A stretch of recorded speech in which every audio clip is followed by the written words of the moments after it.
Hello everyone. Hindi में हमने chapter 6 मैं हूँ पर्यावरण हमने फिनिश किया है, बराबर ना बच्चों।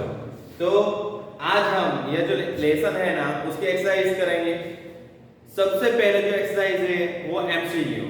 तो एक्सरसाइज नंबर 1 जो एमसीक्यू है वो आपको टेक्स्ट बुक के अंदर ही टिक करना है।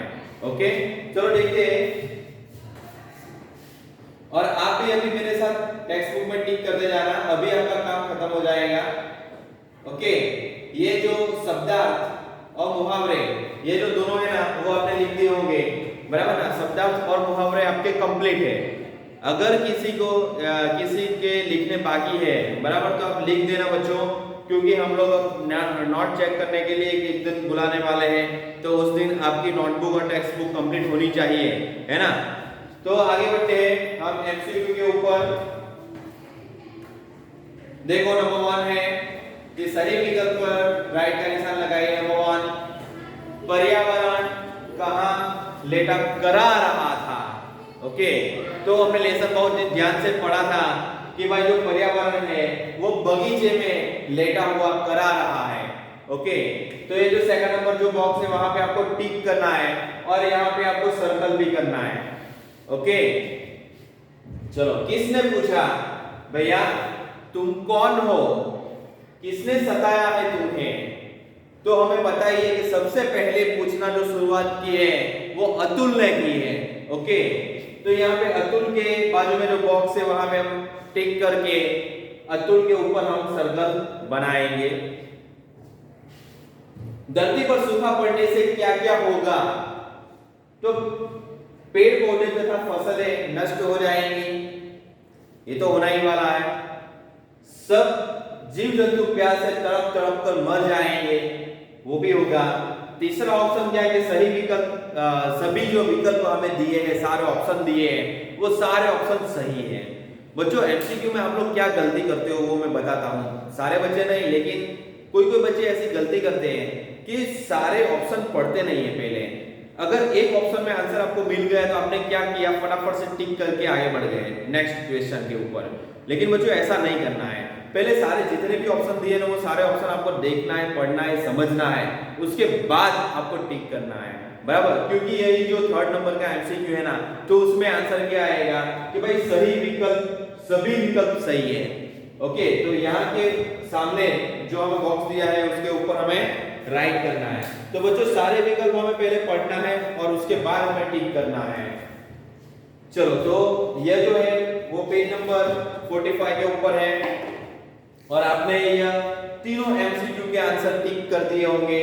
अभी हम आगे बढ़ते हैं। नेक्स्ट दो जो एमसीक्यू है, एमसीक्यू नंबर 4 और 5।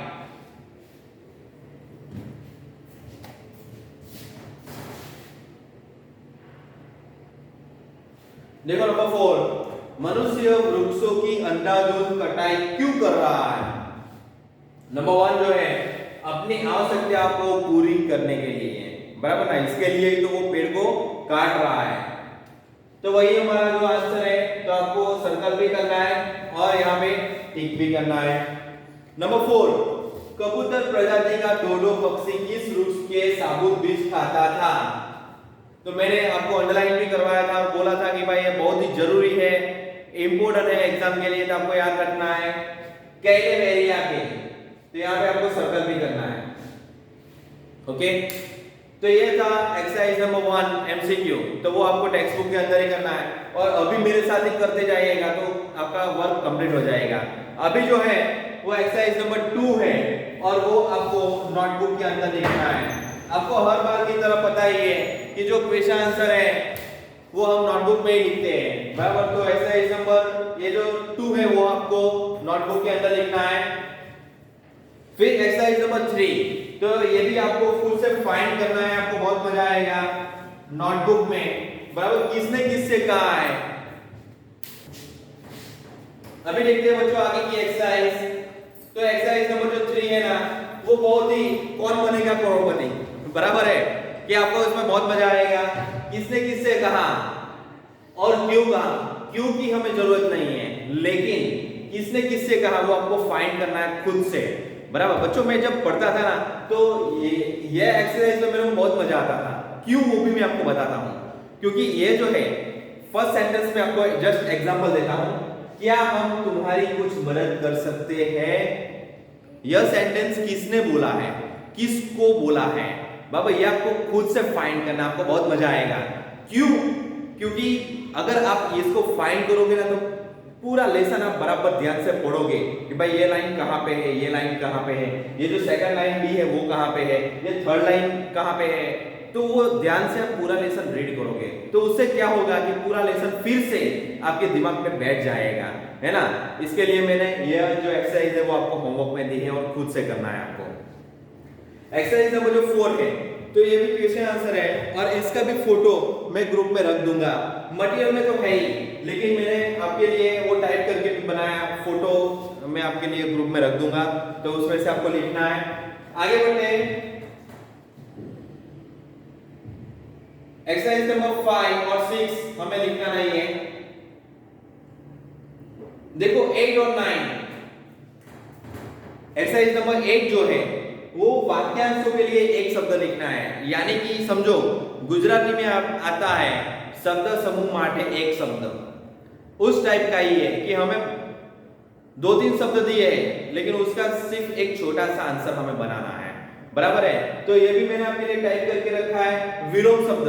विलोम शब्द यानी कि ऑपोजिट वर्ड्स, तो वो भी मैंने आपके लिए टाइप करके रखा है और इसका मैं फोटो भी रखूंगा और अभी मैं आपको दिखाता हूं, वो ध्यान से देखो।